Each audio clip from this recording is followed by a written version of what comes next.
Às vezes, tudo o que nós devemos e precisamos fazer ao longo do dia para sobreviver a esse dia é seguir em frente.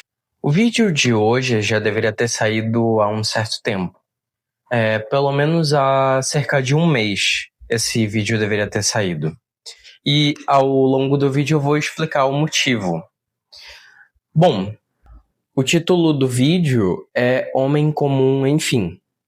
Esse título ele foi retirado de um livro. Eu me inspirei num livro, só que eu não vou falar sobre esse livro, apesar de que eu vou falar sobre algumas coisas que estão presentes nesse livro. Eu estou falando do livro do Anthony Burgess, o mesmo escritor de Laranja Mecânica. Dessa vez, esse livro ele não é uma ficção, é um ensaio em que ele conversa sobre o escritor irlandês James Joyce. E esse livro funciona como uma introdução ao estudo ou à vida, o que quer que você queira com o James Joyce. Ele serve como uma introdução. Afinal de contas, o James Joyce é conhecido como um dos escritores mais difíceis de serem lidos, de serem estudados. Então, bom, esse livro ele funciona como uma introdução, caso você queira, de fato, entender um pouco mais sobre o processo criativo do James Joyce. Então, o nosso escritor desse vídeo, o James Joyce, ele nasceu no final de 1800 e morreu mais ou menos em 1941, mais ou menos. Vou deixar aqui o tempo que ele viveu. E ele escreveu vários livros, entre eles o Dublinenses, que é uma série de contos que se passa na cidade de Dublin. Tem também o Finnegan's Wake, que, bom, é um livro gigantesco, extremamente difícil, enfim. E a gente também tem a sua obra-prima, o Ulisses, esse gigante livro aqui, Ulisses. E nós temos também um retrato do artista quando jovem. Esse livro que, na minha opinião, é espetacular. E talvez para começar esse vídeo, eu comece pelo Ulisses, né? Esse livro aqui, esse gigante livro aqui. Porque o Ulisses é tido pela maioria das pessoas como a obra-prima do James Joyce, a obra de maior importância para o James Joyce. E também é tido como um livro extremamente difícil de ser compreendido e tudo mais.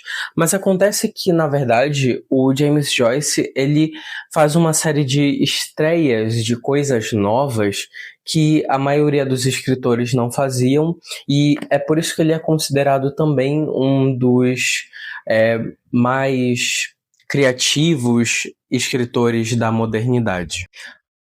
Bom, a história desse livro se passa em apenas um único dia. Sim, todo esse livro aqui, toda essa história, ela se passa no dia 16 de junho de 1904.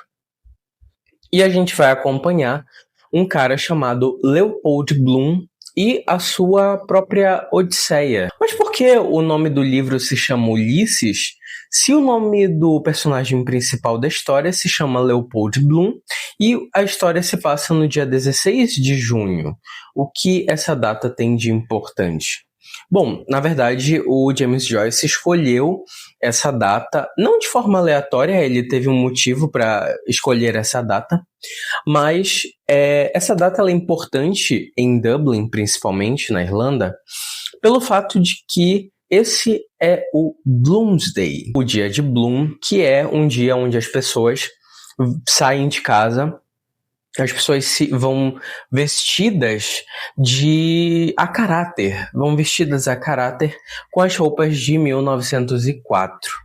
Mas o que acontece, e é o que faz Ulisses ser tão bom é que, na verdade, o James Joyce, ele reinventa a Odisseia de Homero. Então, Odisseu ou Ulisses, né, ele tem esses dois nomes, é uma jornada de volta para casa. Então a gente tem a Odisseia. Um dos motivos de eu estar produzindo esse vídeo é justamente pelo fato de que a Odisseia está saindo. Então vão assistir a Odisseia, vai ser bom, eu não tenho dúvidas disso. Mas o que acontece é que nesse livro aqui a gente vai acompanhar o Leopold Bloom, que é um homem já com uma certa idade, em que ele descobre que a sua mulher, a Molly, vai trair ele. E ele simplesmente decide isso acontecer. Ele não se intromete na vida dela. Mas isso também tem alguns motivos. Eles perderam um filho. Então, desde a perda do filho, o casamento deles está completamente abalado. Então ele talvez não tenha coragem, ele não tenha forças para mudar ou fazer algo diferente. Então ele descobre que a própria esposa vai trair ele e ele simplesmente decide sair de casa. O livro começa na manhã do dia 16 de junho e termina na madrugada do dia 17 de junho. E, como eu falei, o livro se passa totalmente nesse período de tempo, não mais do que isso. E a gente vai acompanhar em primeira mão toda a cabeça do Leopold Bloom. Mas acontece também que a gente não tem só o Leopold Bloom como personagem principal. A gente também acompanha o Stephen Dedalus, que é um personagem também de extrema importância, tanto para Ulisses quanto para um retrato do artista quando jovem. Bom, e se você compreendeu alguma coisa do que eu disse, você vai perceber que o que na verdade o James Joyce faz é uma espécie de Odisseia moderna. Então, na Odisseia de Homero, nós temos o Odisseu, ou Ulisses, tentando voltar para casa depois da Guerra de Troia. Então ele passa 20 anos da vida dele longe da sua casa, enquanto a sua mulher espera pacientemente pelo seu retorno. Então, o que o James Joyce faz é atualizar essa Odisseia moderna. Só que dessa vez ele faz algo totalmente diferente. E por que eu coloquei o título do vídeo de Homem Comum, enfim? Porque a gente vai para um outro campo nesse momento, que é o seguinte. O James Joyce, ele tem uma sagacidade enorme de construir personagens que são simples. São personagens comuns. Mas ele faz isso com uma beleza gigantesca, genial. Bom, para que uma série possa existir, para que um filme possa existir, para que um livro possa existir, você precisa fazer essa odisseia de personagem.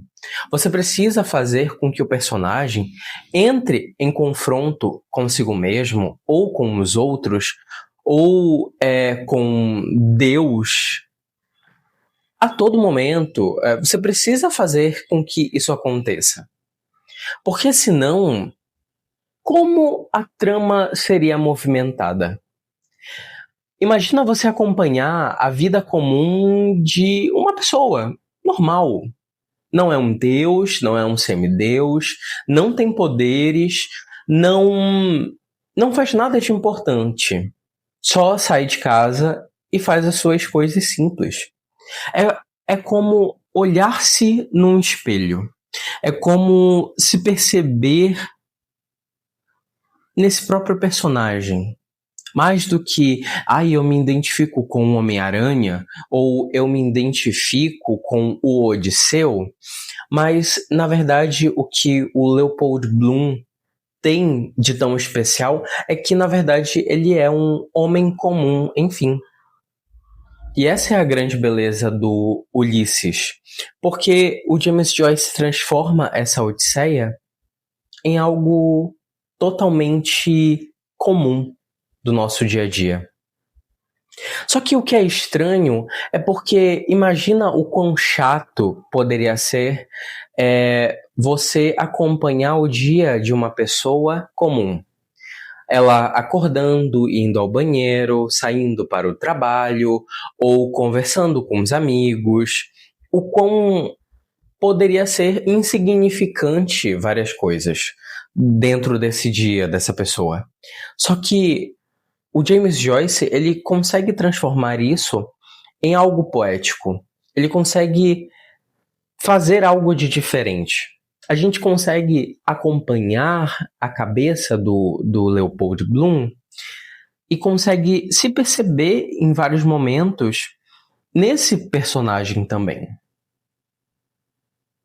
Afinal de contas, nós somos pessoas comuns. Então, o grande diferencial do Ulisses, por exemplo, é que eu não estou acompanhando o Odisseu que enfrenta Poseidon, enfrenta sereias e inimigos e tudo mais. Não, é um dia comum. É só um dia comum.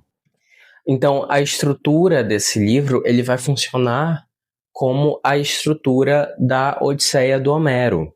Então, o Stephen Dedalus vai ser o Telêmaco. O Bloom vai ser o Odisseu. E, no caso da Penélope, vai ser a Molly. Só que cada um desses personagens, eles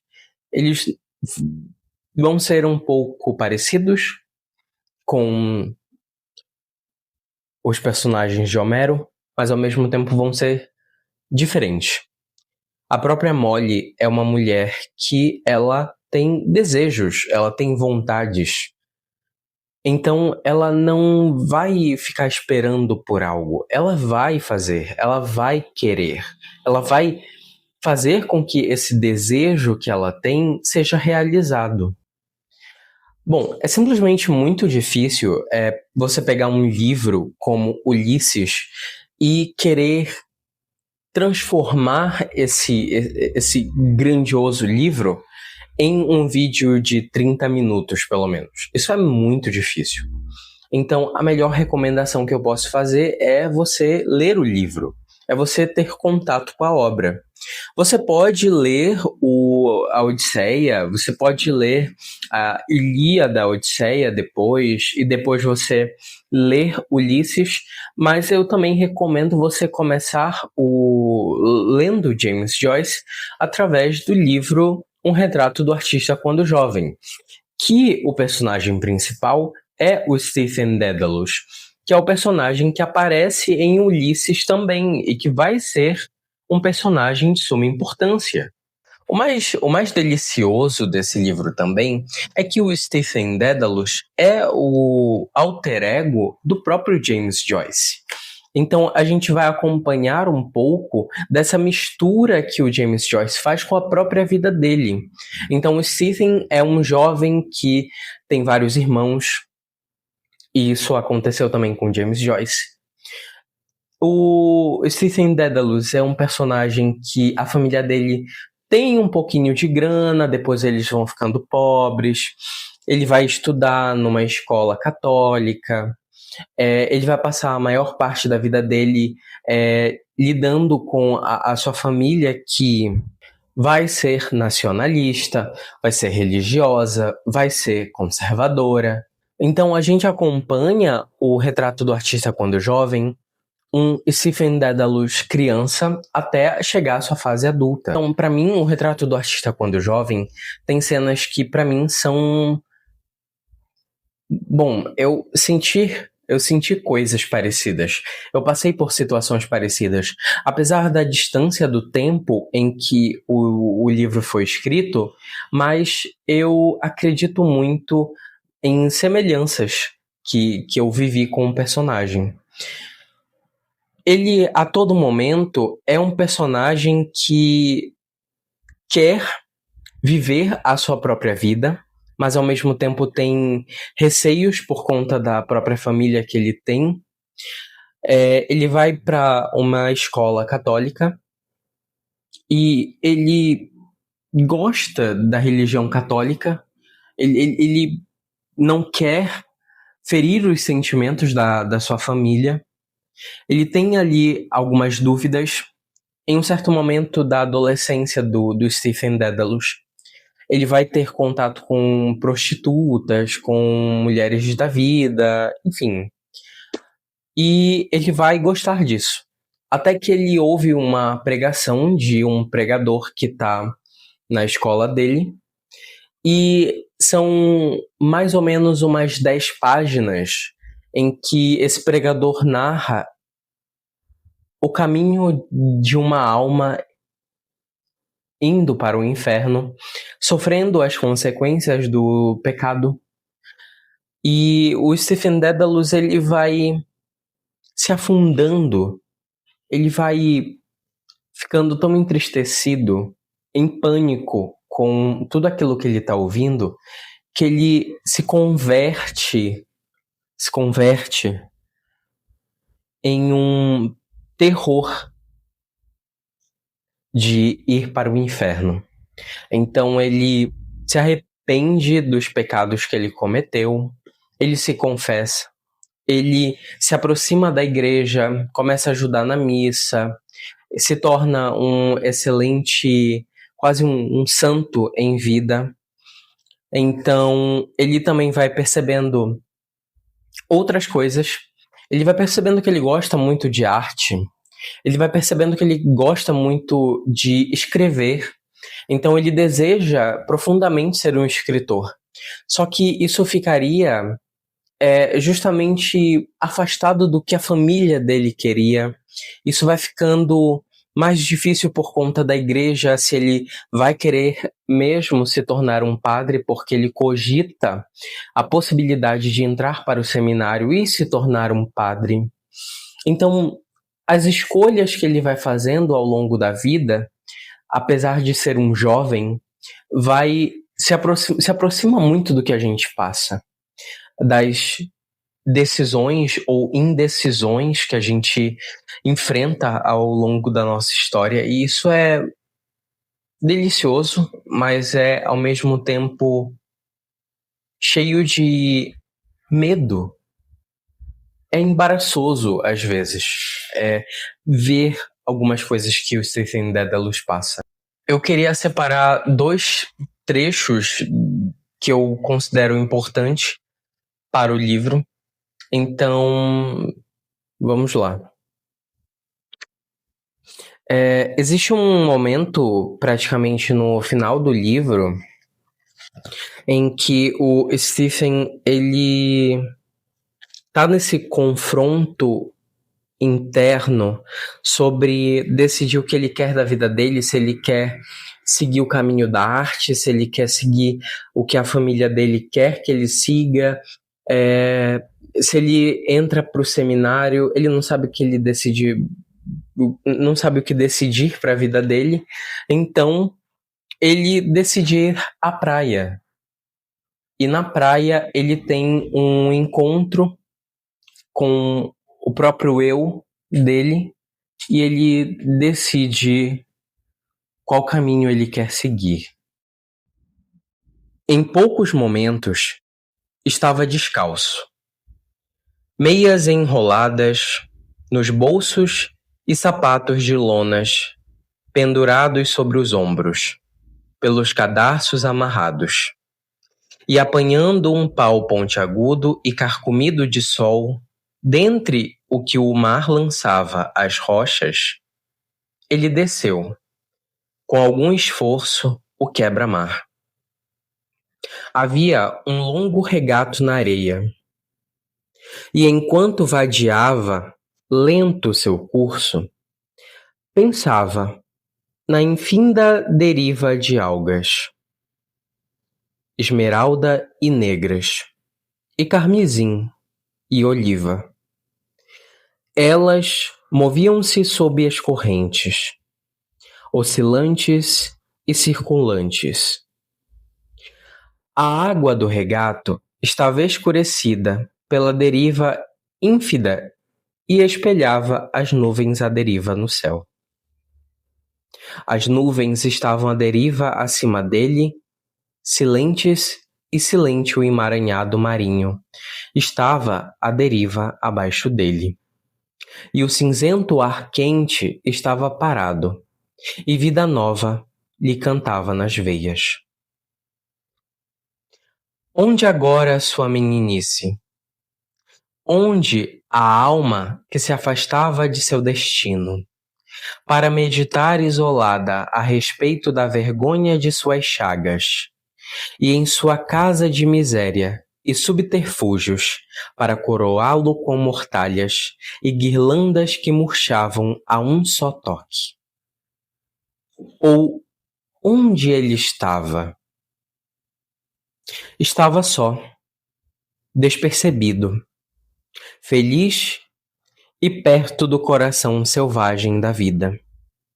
Estava só, e era jovem, e disposto, e de coração selvagem.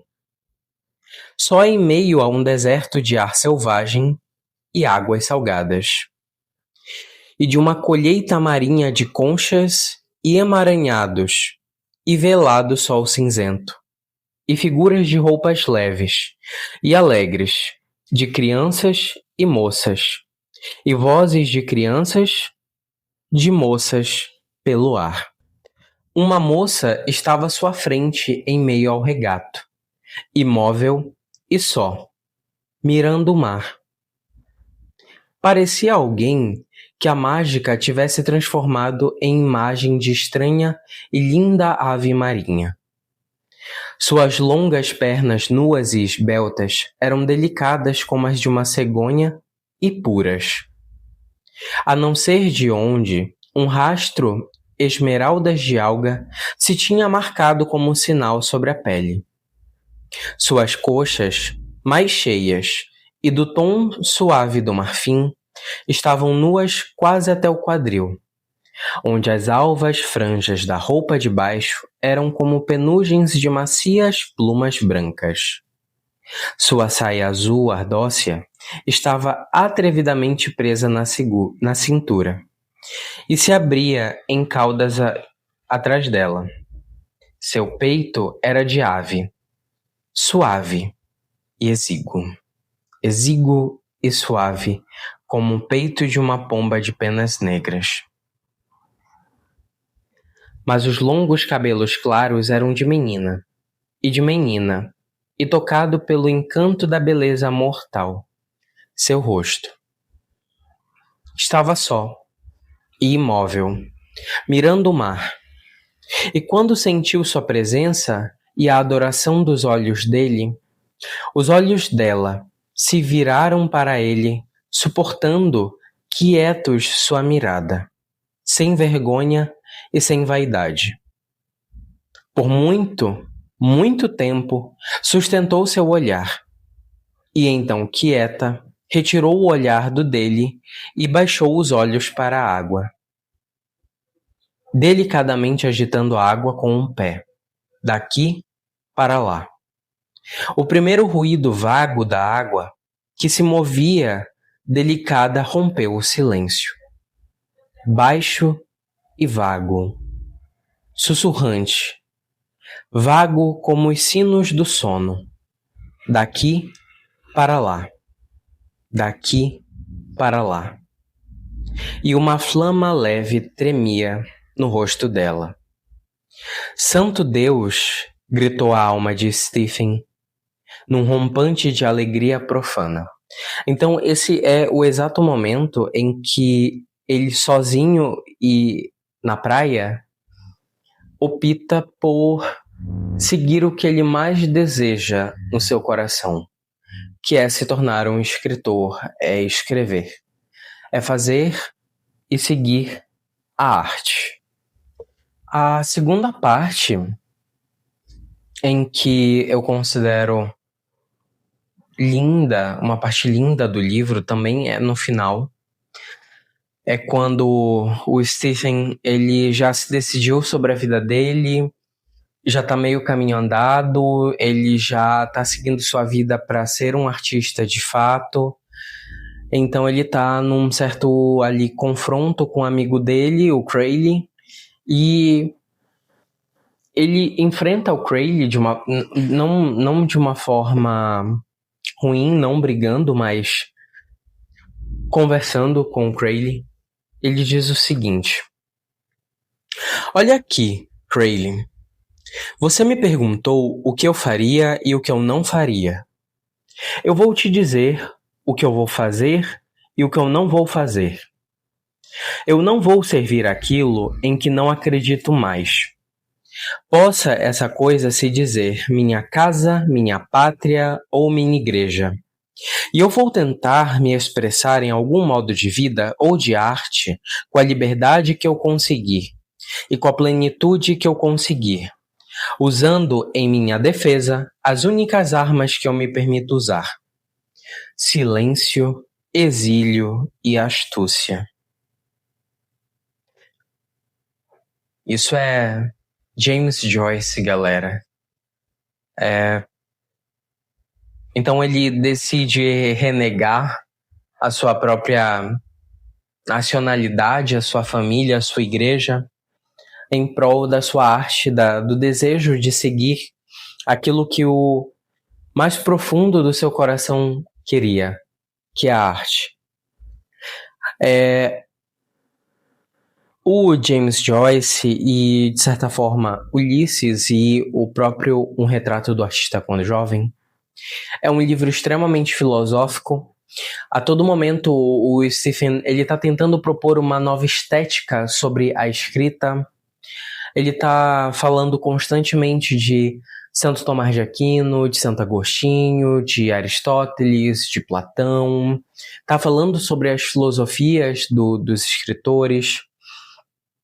Então, se você tem um profundo desejo por conhecer mais de filosofia, se você gosta do que a filosofia faz na literatura, porque, a gente tem aqui um caso de um escritor filósofo. Esse conceito, claro, não é meu, né?